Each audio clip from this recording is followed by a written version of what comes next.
En Positiva trabajamos día a día alcanzando la experiencia y calidad con las que podemos asegurar lo más valioso para todos, la vida. Pensamos en tu bienestar y en el de los que más quieres. Por eso creamos un amplio portafolio de seguros de vida y riesgos laborales. El respaldo del Estado colombiano, la solidez financiera de nuestra compañía y cobertura a nivel nacional son cualidades únicas que nos permiten ser la aseguradora de todos los colombianos. Tu vida está llena de momentos especiales y sueños por cumplir. En Positiva te acompañamos en cada uno de ellos, asegurándonos que lo vivas al máximo. Al igual que tú, siempre buscamos lo mejor para las personas que más queremos. Para ti y para ellos, creamos un portafolio de seguros de vida que te permiten disfrutarlos mientras construyes un gran futuro. Entendemos que la vida está llena de imprevistos, por eso en Positiva nos encargamos de ellos con seguros de accidentes personales, seguro exequial, accidentes personales, generación positiva, que se adapta a las necesidades de cada institución educativa, entre otros. Igualmente acompañamos a los grupos de personas que comparten necesidades de aseguramiento similares con los mejores seguros de vida grupo para empresas, cooperativas, asociaciones, entre otros. También estamos presentes en uno de los momentos que más anhelas, tu pensión. Con nuestra opción de renta vitalicia, tú y tus seres queridos que estén próximos a pensionarse pueden contar con una mesada para toda la vida. Siempre estamos conectados con el fin de darte todo lo que necesitas. Nuestros canales de atención están dispuestos y capacitados para asesorarte con las respuestas y soluciones que buscas en cualquier momento. Positiva, la aseguradora de todos los colombianos. Muy buenas tardes para todos nuestros asistentes. Soy Lina Garzón y les doy la bienvenida a este importante tema. Abordaje legal, incapacidades médicas laborales. Invitamos a nuestro experto, el doctor Jesús Palomino, abogado especialista en Derecho Laboral y Seguridad Social. Doctor Jesús, muy buenas tardes, bienvenido. Muy buenas tardes, Lina. Placer en saludarles a usted y a toda la audiencia. Y efectivamente un tema muy, pero muy especial que esperemos les agrade. Incapacidades médicas laborales. Y precisamente la clase de hoy es la número 13, de un total de 20. Ya vamos llegando poco a poco al final. Por tanto, Lina, como estamos acostumbrados, inicialmente hacemos una autoevaluación para saber cómo estamos frente al tema. Adelante, Lina. Claro que sí, doctor. Vamos a realizar entonces el sondeo. Les recuerdo a nuestros participantes que en sus pantallas van a observar las preguntas y tienen la opción de seleccionar la respuesta correcta. Entonces vamos con la primera pregunta. Si al realizar la evaluación médica ocupacional de egresos se encuentra una presunta enfermedad laboral, el empleador debe reportarla a la EPS, B, la ARL, C, al Ministerio de Trabajo o de todas las anteriores. Por favor, seleccionen la respuesta correcta. Lina. Señor. Creo que estamos haciendo las preguntas de enfermedad laboral. Sí, señor. O incapacidades. De enfermedad laboral, 2. Ah, bueno.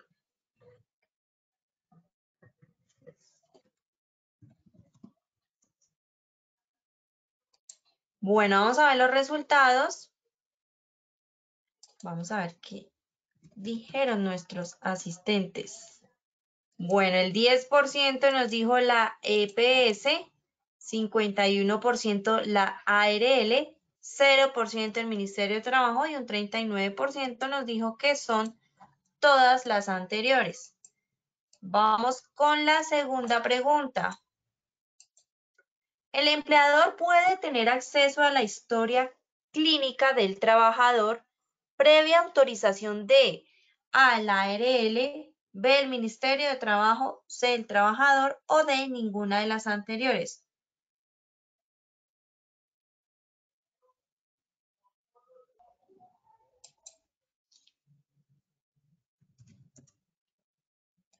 Bueno, vamos a ver los resultados.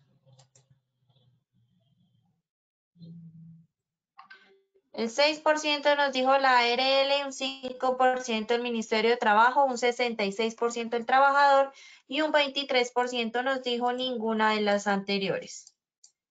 Bueno, vamos con la tercera y última pregunta de esta primera parte del sondeo. El costo de los exámenes preocupacionales del trabajador independiente será asumido por A, la ARL, B, el contratante, C, el contratista o D, ninguna de las anteriores. Seleccionen por favor la respuesta correcta. Resultados, por favor. El 4% nos dijo la ARL, un 36% el contratante, un 50% el contratista y un 10% nos dijo ninguna de las anteriores. Muy bien, bueno, antes de dejarlos nuevamente con el doctor, yo quiero regalarles, brindarles una información muy importante.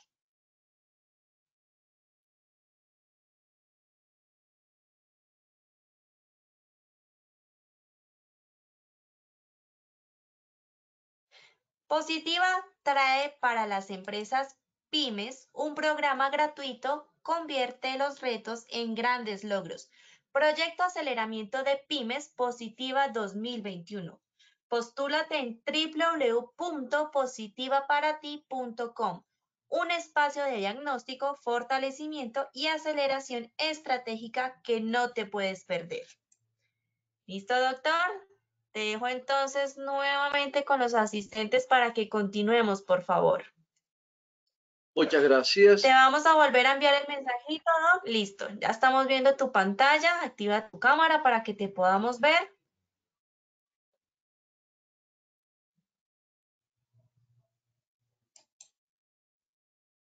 Doc, no te estamos escuchando. Activa tu micrófono, por favor.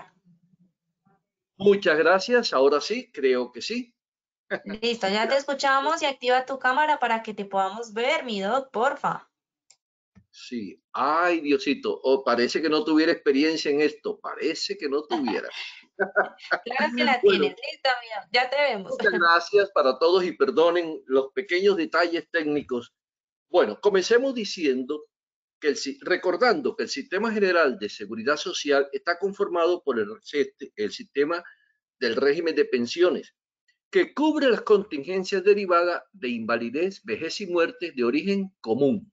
El sistema de pensiones, por tanto, cubre la pensión de invalidez, la pensión de vejez, la pensión de sobreviviente de origen común. Quiere decir que no tiene nada que ver con el trabajo.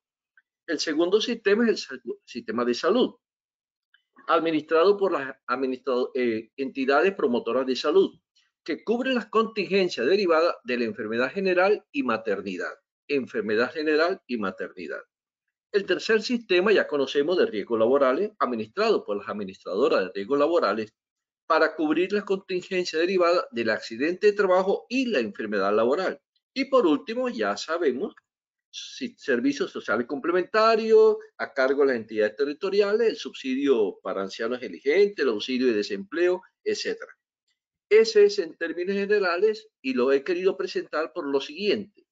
Las EPS, por regla general, atienden a la persona, le brindan los servicios de salud y excepcionalmente pagan una prestación económica, que es los días en que la persona no puede ir a trabajar, que conocemos coloquialmente con el nombre de incapacidad. Quiere decir, la única prestación económica que pagan las EPS son las incapacidades. Obviamente el fondo de pensiones también paga incapacidades, las ARL también pagan incapacidades y más adelante vamos a ir definiendo quién, cómo y cuánto la paga. Un aspecto que tenemos que considerar y que es importante recordar es que toda enfermedad o accidente se considera de origen común hasta cuando sea calificada. Así lo señala el artículo 12 del decreto 1295 del 94. Efecto práctico. Trabajador, por ejemplo, que labore en el molino, trabajador que labore como cotero y le diga a usted que tiene una afectación en sus pulmones, que le duele la espalda y se va para la ARL porque esa es una enfermedad laboral. No, señor. Primero usted tiene que ir a la EPS porque, en primer lugar, usted tiene que ser atendido por su médico tratante Y luego la EPS de un proceso calificará y determinará si la enfermedad efectivamente es laboral o no. Porque si él se va a la ARL, allí no lo van a atender. ¿Por qué? Porque él necesita una atención médica. Y la atención médica se la brindan a través de la EPS mientras hasta cuando sea calificada. Entonces, toda enfermedad, mientras no sea calificada, será atendida por la EPS.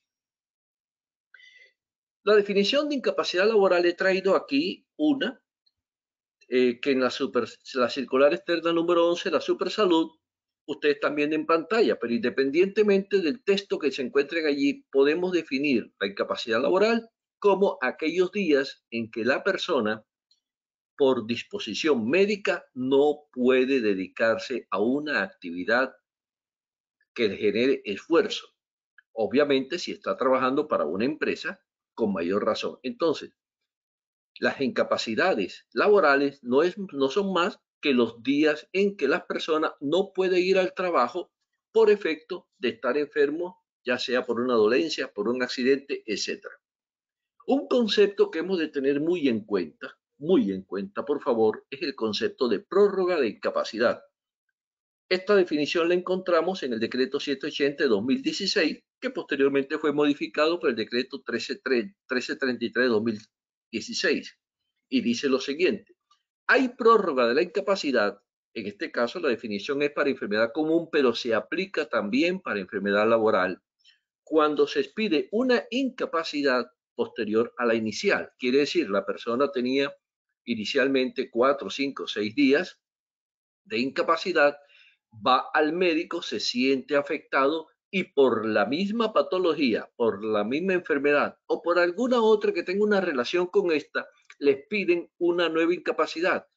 Entonces, si tiene relación con esta o de manera, digamos, indirecta, entonces habrá prórroga siempre y cuando entre una y otra no haya una interrupción mayor a 30 días. ¿Qué significa esto? Siempre y cuando que el trabajador entre una incapacidad y otra no labore más de 30 días. Quiere decir que se van sumando, se van sumando, se van sumando, se van sumando, y cuando usted dice tiene tiene un acumulado de 120 días, no significa que exactamente tenga 4 meses. No, porque puede haber tenido espacios entre una incapacidad y otra menores a 30. Obviamente, cuando venga aquí en la definición el código CIE de clasificación internacional de enfermedades, para el personal de salud, el personal médico, enfermeros y el personal de seguridad y salud de trabajo, saben que es un listado extenso donde hay una combinación de letras y números que nos van dando la calificación de la patología. Entonces vamos a hacer un ejercicio para poder entender este punto de las prórrogas. ¿Y por qué es importante? Será importante porque cuando un trabajador supera los 180 días, pasará a fondo de pensiones. O también es importante para saber si regresa a cero o continúa. Entonces veamos. Para nuestro ejercicio, las líneas, digamos, color verde con el icono de persona trabajando, significan los días de trabajo. Y las líneas punteadas significan los días de incapacidad. Supongamos que tenemos un trabajador que ha acumulado hasta la fecha 140 días de incapacidad. Él está incapacitado, no está trabajando. Se acerca a su médico tratante y este le encuentra que ya ha mejorado. Entonces le dice, puedes volver a trabajar. Y efectivamente el trabajador regresa a la empresa y trabaja. Para nuestro ejemplo, supongamos que logró trabajar 25 días, al cabo de los cuales siente nuevamente dolencia. Le dice a su jefe, jefe, me voy para mi médico tratante porque me siento mal. Y el médico lo observa, lo atiende y encuentra que efectivamente ha recaído y le otorga incapacidades que sumadas dan 15 días. Y la persona queda en casa durante estos 15 días. Al cabo de los 15 días regresa al consultorio, el médico lo encuentra que ya se encuentra apto para regresar al trabajo y logra trabajar 35 días. 35 días sin ningún problema, pero al finalizar, al llegar al día número 35, se encuentra afectado de salud va al consultorio y le conceden incapacidades que sumadas dan 40. Pregunta.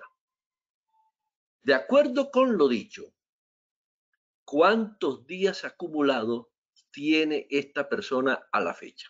Hagan ustedes el ejercicio en casa. Vamos a repetirlo, vamos a repetirlo. Una persona que lleva acumulado 140 días de incapacidad, regresa al trabajo, labora 25, se siente mal, lo incapacitan por 15, trabaja 35 días posteriormente, cuando le levantan la incapacidad, se siente nuevamente mal y lo vuelven a incapacitar, y las últimas incapacidades han sido de 40 días. Si nos preguntásemos en este momento cuántos días de incapacidad lleva la persona, 5 segundos, 10 segundos para que ustedes respondan en casa, ¿cuántos días de incapacidad? Recuerden la definición. Habrá prórroga de incapacidad siempre. En este ejercicio se entiende que la persona tiene la misma patología. Supongamos tiene problemas de columna. Habrá prórroga siempre y cuando entre una incapacidad y otra no se superen los 30 días de trabajo. Entonces, ¿cuántos días? Respuesta, 40. ¿Por qué 40? Porque si ustedes observan, teníamos 140, trabajó 25, por haber trabajado 25, las siguientes incapacidades se suman. Entonces aquí tendríamos 155. Y posteriormente, como trabaja 35 días, ojo, al trabajar más de 30 días, las anteriores incapacidades vuelven a cero. Quiere decir que entre la incapacidad 140 y el nuevo ciclo de 15 hubo prórroga porque se trabajó menos de 30.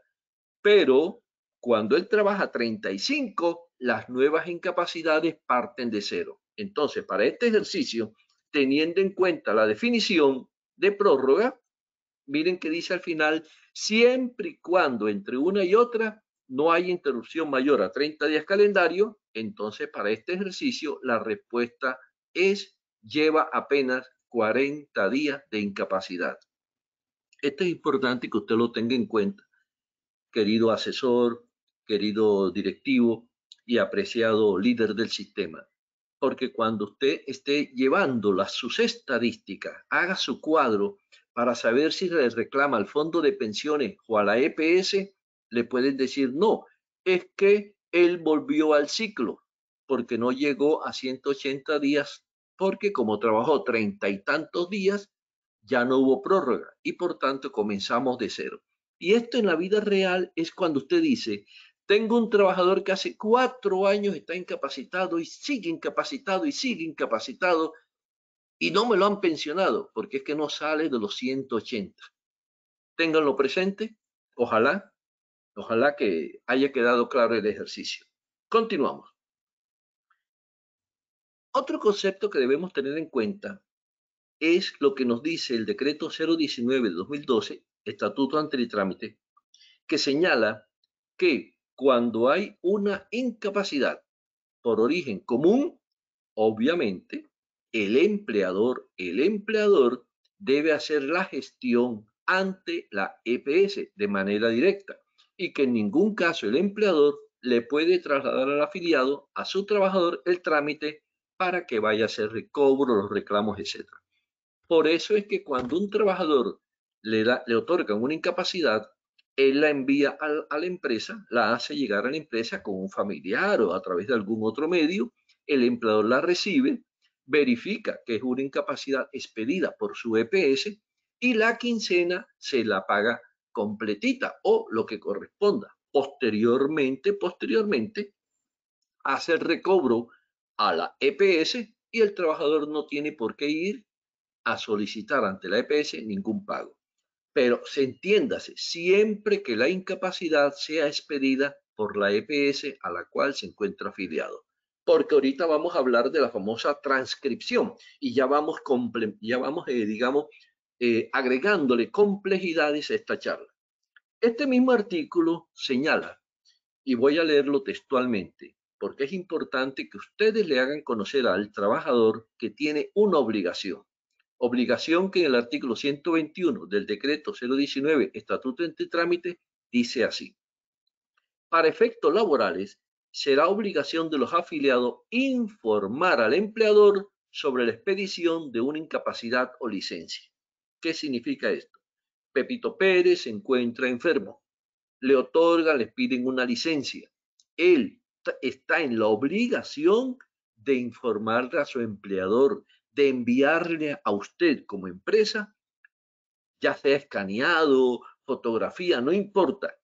Tiene que informarle a usted de inmediato, mire, estoy incapacitado. Después ya veremos cómo hace llegar la incapacidad, si la hace llegar por correo electrónico, la envía, pero usted tiene que saber por qué.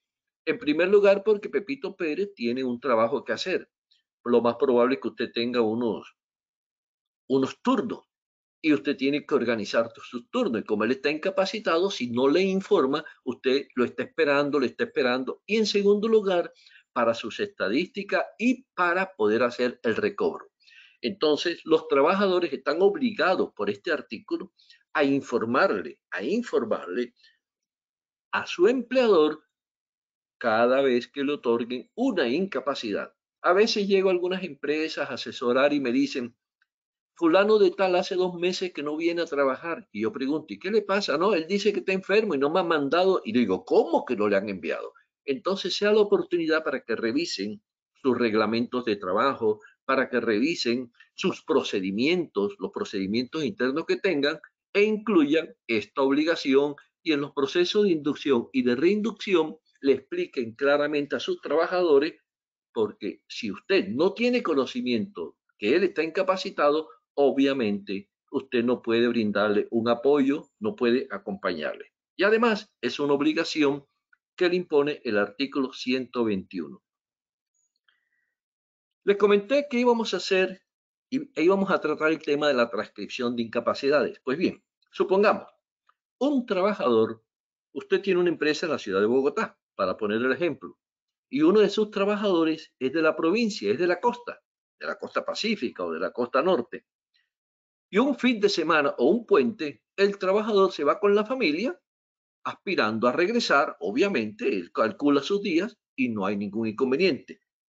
Sin embargo, estando allí de paseo con su familia, tiene una afección a la salud y acude al hospital local. Pero en ese hospital ese hospital no tiene un convenio con su EPS. Y como no tiene un convenio con su EPS, la incapacidad que le otorgan no se le otorgan en un formato de la EPS, sino en el formato del hospital local. Obviamente el trabajador remite a usted su incapacidad a la empresa. Entonces la pregunta, ¿qué debemos hacer en estos casos? Revisemos. Este es un caso muy particular porque la persona no tiene una afectación de salud derivada del trabajo. Obviamente, tuvo una intoxicación, tuvo un accidente en la finca, en la playa, cualquier afectación de salud, pero que no tiene que ver con el trabajo. Entonces, esta incapacidad tiene que pagarla la EPS. Pero hemos dicho, el hospital que lo atendió, el centro de salud que lo atendió en ese pueblo o en ese municipio distante a la ciudad donde trabaja, no tiene un convenio con la EPS.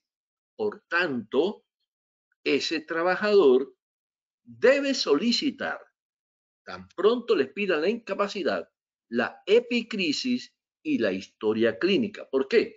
Porque cuando usted reciba la incapacidad o el certificado de incapacidad y usted haga el recobro a la EPS no le va a pagar las incapacidades y es cuando viene aquel problemita que ya ustedes saben, como les he dicho, que la EPS le dice, con el fin de pagar las incapacidades del señor fulano de tal, háganos llegar la epicrisis y la historia clínica.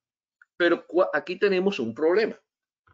Este señor, este trabajador, regresó de sus vacaciones, supóngase que estuvo incapacitado 10, 15 días, y lógicamente cuando regresa más o menos tranquilo, se presenta al trabajo y cuando usted hace el recobro a la EPS y la EPS le dice, presénteme la historia clínica para poder pagarle la epicrisis, supóngase que ese muchacho se haya ido de vacaciones a Manaure, Guajira, o por allá, por Tuluá, en el Valle, y la empresa queda en Bogotá. Tremendo lío, tremendo problema. ¿Cómo voy a conseguir la historia clínica?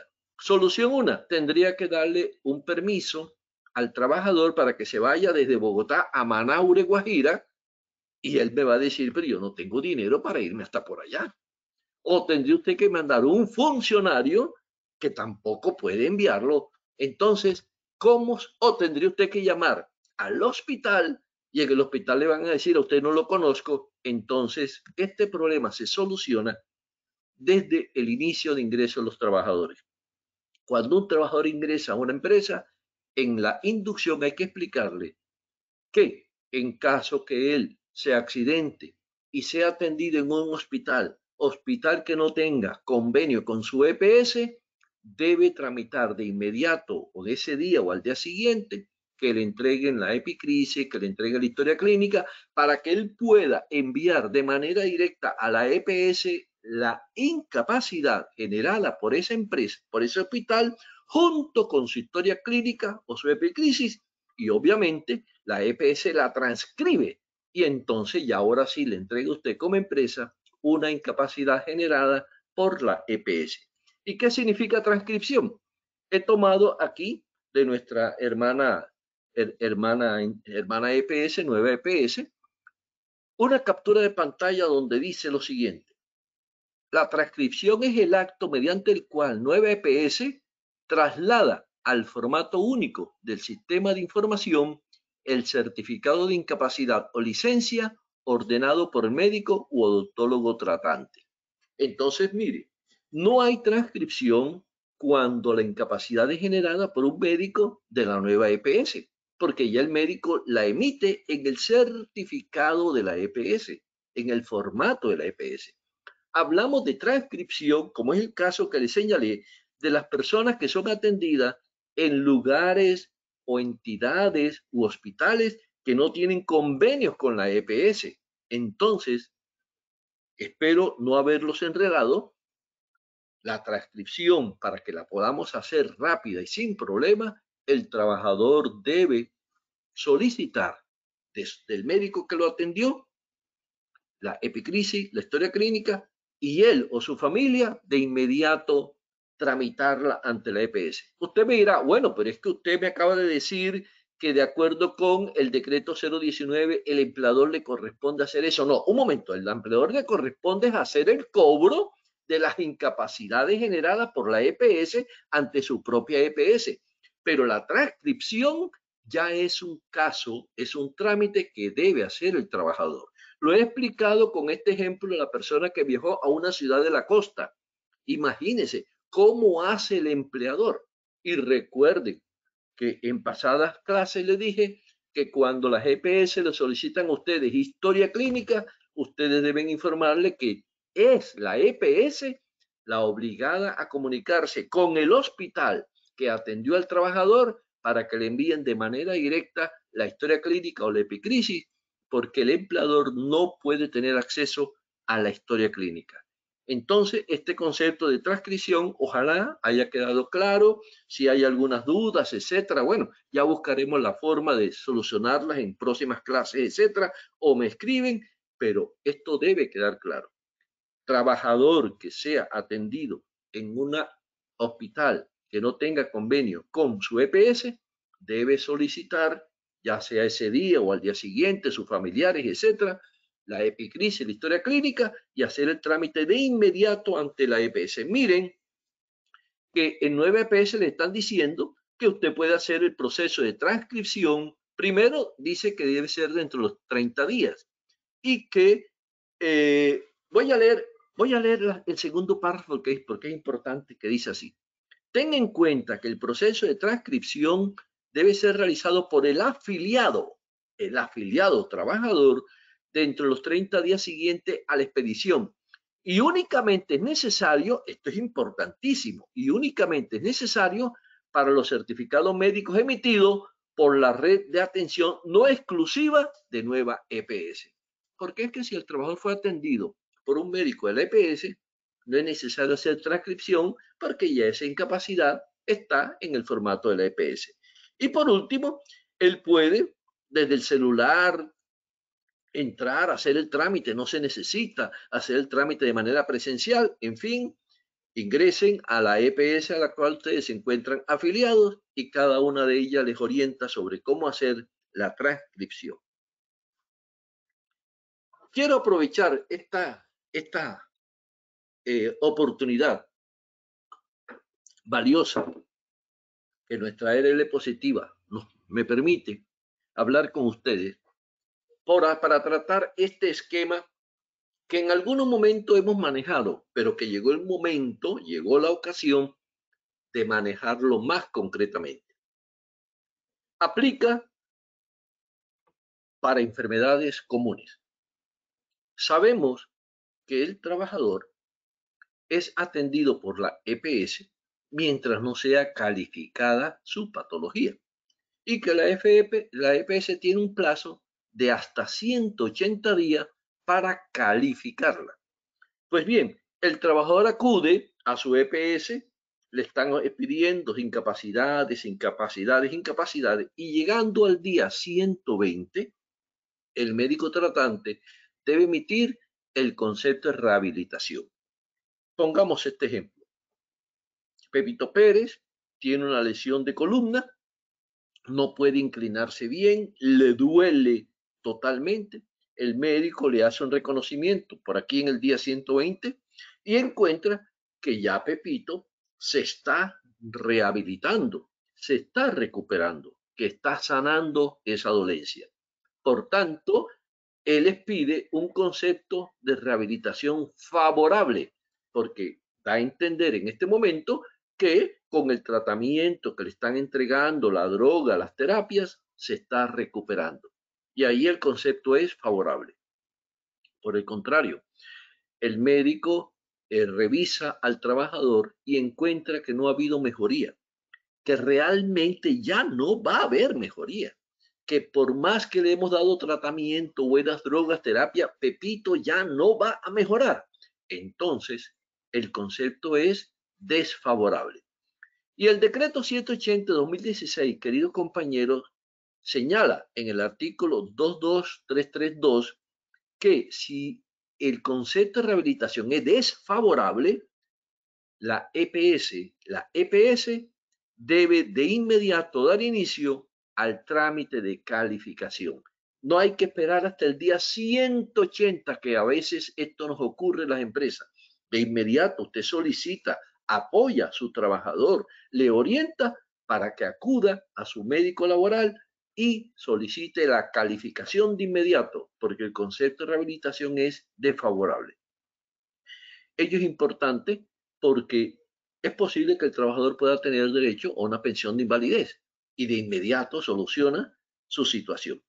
Pero continuemos, avanzan los días y por allá llegando al día 150, la EPS envía una carta al fondo de pensiones informándole que está remitiendo el caso de Pepito Pérez, que tiene la patología de lesión de columna y que lleva acumulado tantos días y le anexa el concepto de rehabilitación.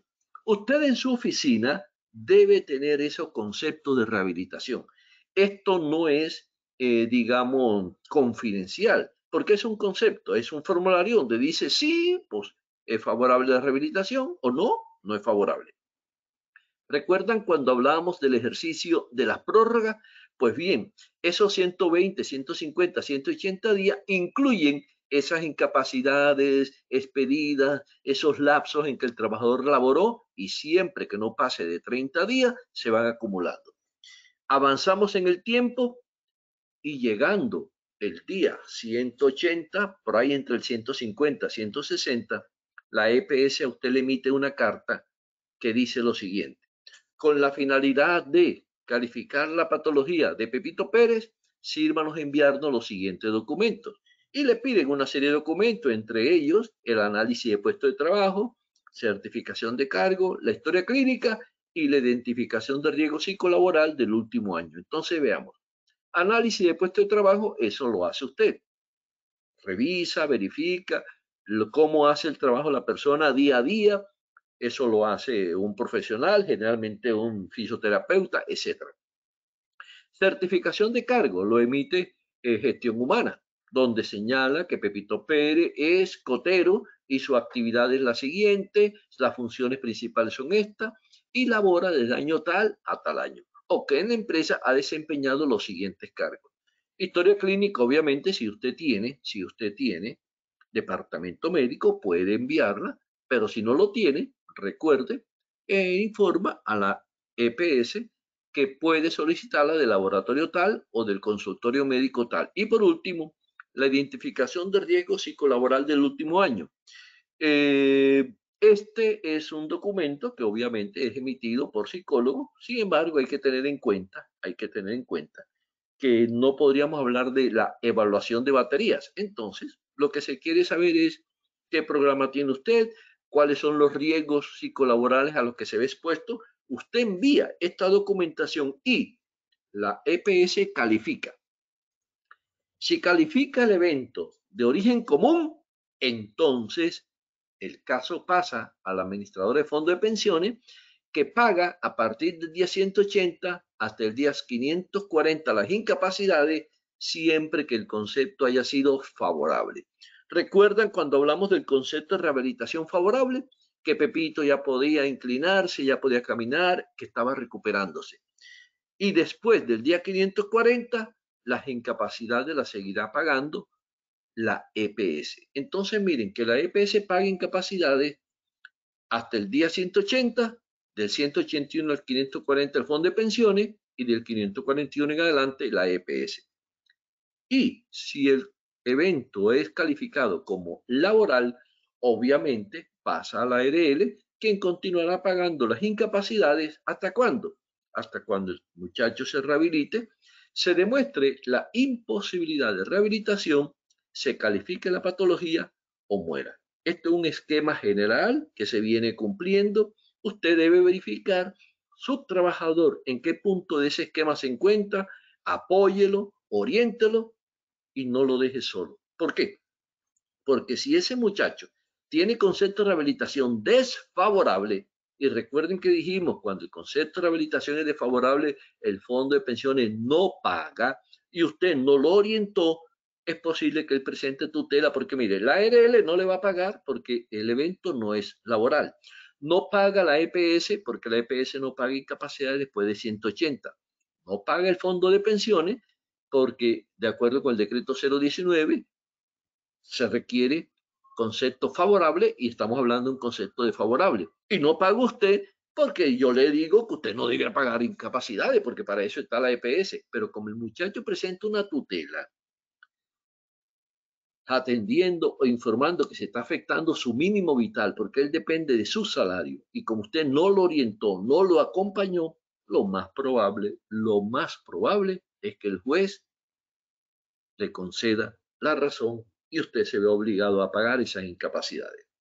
¿Qué significa acompañar? Acompañar significa que cuando le llegó esta carta en el día 150, de inmediato usted llamó al trabajador, le informó, le orientó, le enseñó, le apoyó en la documentación y estuvo pendiente de él. Y usted también le envió una carta diciéndole que, dado que su caso ha sido remitido al fondo de pensiones y que usted venía pagándole sus incapacidades, pues obviamente a partir del día 180 él tiene que acercarse al fondo de pensiones para que el fondo le pague las incapacidades posteriores al día 180. Y lógicamente con esa carta y ese apoyo, lo más probable es que usted demuestre buena fe y sea exonerado en caso de una tutela. ¿Cómo se pagan las incapacidades cuando es por evento común? Aquí le traigo el siguiente esquema. Las EPS ya sabemos que pagan los primeros 180 días. ¿Cómo los pagan? Durante los primeros 90 días se paga a las 2/3 partes o el 66.3%. De esos 90 días, los 2 primeros días los paga el empleador. Ya sabemos que el empleador paga los 2 primeros días de incapacidad. Si la persona continúa incapacitada, a partir del día 91 sigue pagando la EPS al 50% hasta el día 180. Aquí tenemos que hacer una salvedad. Ninguna incapacidad en Colombia puede ser inferior a un salario mínimo. Por tanto, si la persona gana 900 y tantos mil pesos, gana 1.000.000 de pesos, cuando hagamos la conversión del 66%, va a dar 666.000 pesos, lo cual no es aplicable. Por tanto, la EPS o usted, cuando le corresponda, pagan el 100% del salario mínimo. Pasados los 180 días, asume el fondo de pensiones hasta el día 540 y paga también lo mismo, el 50%. Y del 540 en adelante, la EPS igualmente 50%. Recordemos, nunca el pago de una pensión o de una incapacidad será inferior a salario mínimo. Y si el evento es laboral, ¿cómo se paga? Bueno, aquí cambia el asunto. Recuerden que la ley 776/2002 nos ha señalado que el primer día de incapacidad lo paga la empresa y de ahí en adelante la ARL al 100%, al 100%. ¿Hasta cuándo? Hasta cuando se rehabilite, se demuestra la imposibilidad de rehabilitarse, lo califiquen o fallezca. Y hagamos aquí una comparativa muy rápida. Entonces veamos. Si el evento es común, lo paga la EPS al 66%, sabiendo que los 2 primeros días los asume el empleador. Después del día 90, continúa pagando la EPS al 50%, siempre que no se afecte salario mínimo, si el evento es común. Y si el trabajador continúa incapacitado, entonces pagará el fondo de pensiones hasta el 540 y del 541 en adelante pagará la EPS y pagará lo mismo, el 50%, siempre que no se vea afectado. ¿Hasta cuándo? Bueno, ya sabemos, hasta que se rehabilite, se demuestre la imposibilidad de rehabilitarse, se califique o muera. Quiere decir que la incapacidad de evento común inicialmente se paga al 66% y posteriormente al 50%. En cambio, si el evento es laboral, miren que siempre se estará pagando al 100%. Entenderán ustedes ahora, queridos compañeros, el por qué hay un deseo, y es lógico, en el trabajador que su caso sea considerado laboral, porque si es considerado laboral, tiene el pago de incapacidades con mayor valor al 100% frente a un 60 o 50%. Y además de unas atenciones, unas secuelas que se pagan de por vida y unos medicamentos que son de mejor, digamos, mejores que los medicamentos que se puedan entregar por parte de EPS. Y es entendible esa posición. Pero no es el querer, es lo que se demuestre que haya ocurrido. Si es laboral, lo paga la ARL. Si es común, obviamente, la EPS. Para concluir, quiero referirme muy brevemente al decreto 1333 de 2018 para algunos aspectos importantes que tienen que ver con las incapacidades y el abuso del derecho. Entonces, este decreto me dice, decreto 1333 de 27 de julio de 2018, que las incapacidades por evento común pueden ser revisadas o deben ser revisadas periódicamente por las EPS. Esto es importante, porque hay personas que llevan años y años y años incapacitadas y nunca mejoran. No quiero decir, entiéndase bien, que es que el trabajador no tiene derecho. Claro que sí, si el trabajador está enfermo, vamos a apoyarlo, vamos a acompañarlo, pero también hay, lamentablemente, personas que abusan del derecho. Quiere decir que no estando enfermas, buscan la manera de estar cobijadas para no ir a trabajar y para estar dependiendo del auxilio que le brinda la EPS. Y eso no es justo con el sistema, no es justo con su compañero de trabajo, no es justo con el empleador, ni siquiera con la EPS. Por tanto, las EPS periódicamente revisan las incapacidades y ahí encuentran ustedes, con el fin de detectar casos en que para ver si la rehabilitación se está dando o no, para ver si los pacientes están bien siendo atendidos, etcétera, etcétera. Y en el artículo 22341 del decreto 1333 se habla de las situaciones que pueden dar o considerarse abuso del derecho. Entonces, uno, cuando el trabajador no haya seguido el tratamiento, las terapias ordenadas por el médico tratante, o no asista a las valoraciones, exámenes y controles, o no cumpla con los procedimientos que le han sido recomendados y que son necesarios para su rehabilitación, en al menos el 30% de las situaciones descritas, eso dará lugar al abuso del derecho y obviamente sancionado.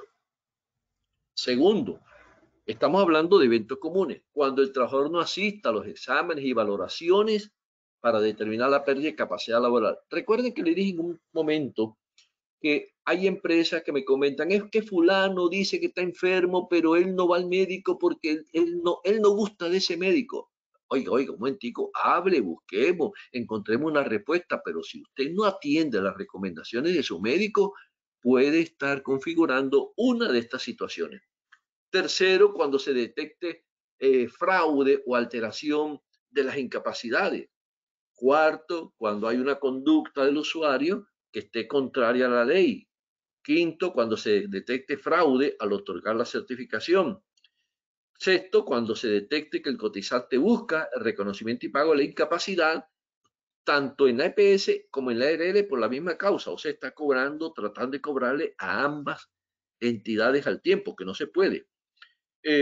Cuando se efectúen cobros al Sistema General de Seguridad Social en Salud con datos falsos. Y por último, cuando se detecte durante el tiempo de incapacidad que el cotizante se encuentra emprendiendo una actividad alterna que le impide su recuperación. Y eso se ha encontrado en algunos casos.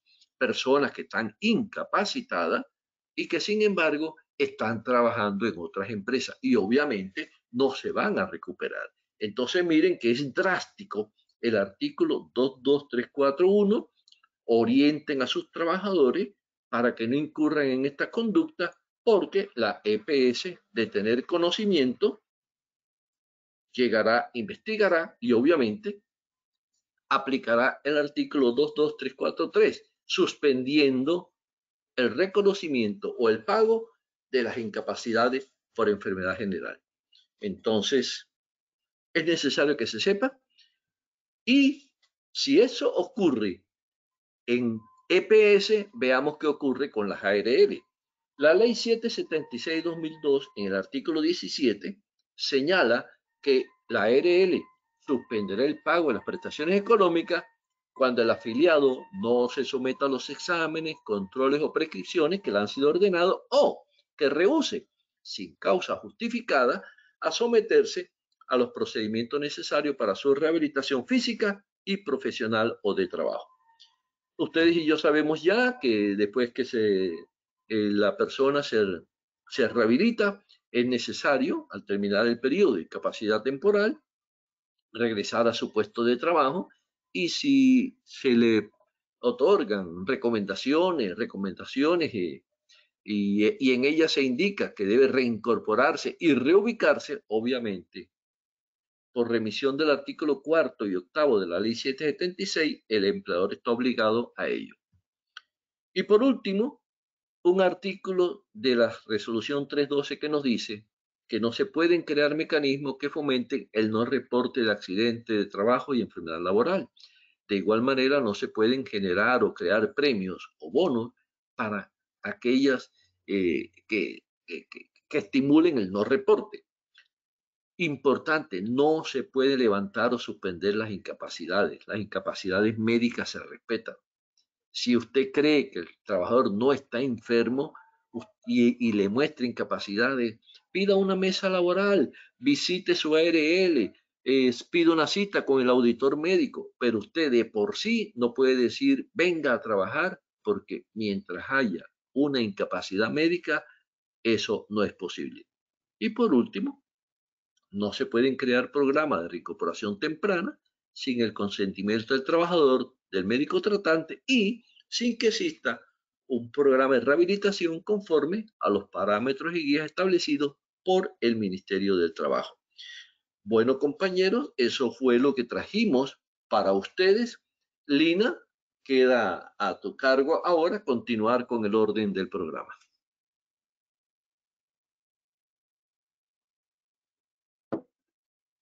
Muchas gracias, doctor. Claro que sí, vamos a realizar el pretest. Vamos entonces con la primera pregunta, perdón, el post-test.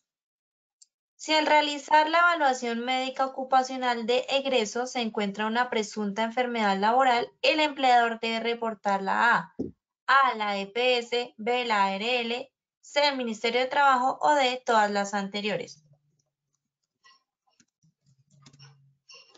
Seleccionen la respuesta correcta, por favor, ahí desde sus pantallas. Los que hacen falta, por favor, últimos 5 segunditos para que contesten.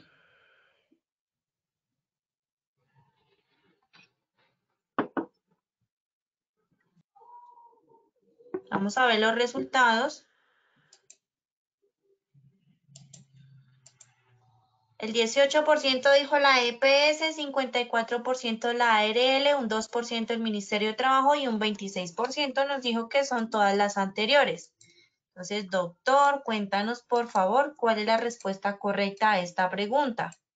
Gracias. Aquí la respuesta correcta es todas las anteriores, porque se acaba de informar, por ejemplo, la pregunta decía si se detecta una presunta, o sea, todavía no es una presunta enfermedad laboral, y esto generalmente ocurre cuando se hacen los exámenes médicos de retiro, por ejemplo, o alguna evaluación.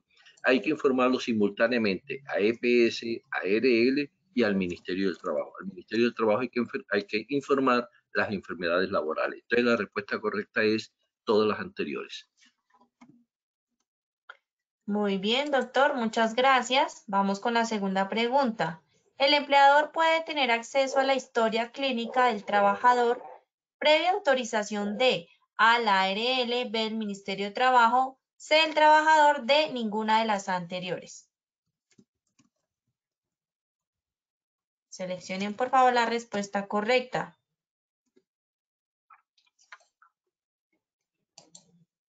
Los que hacen falta, por favor, seleccionen ahí la respuesta correcta desde sus pantallas.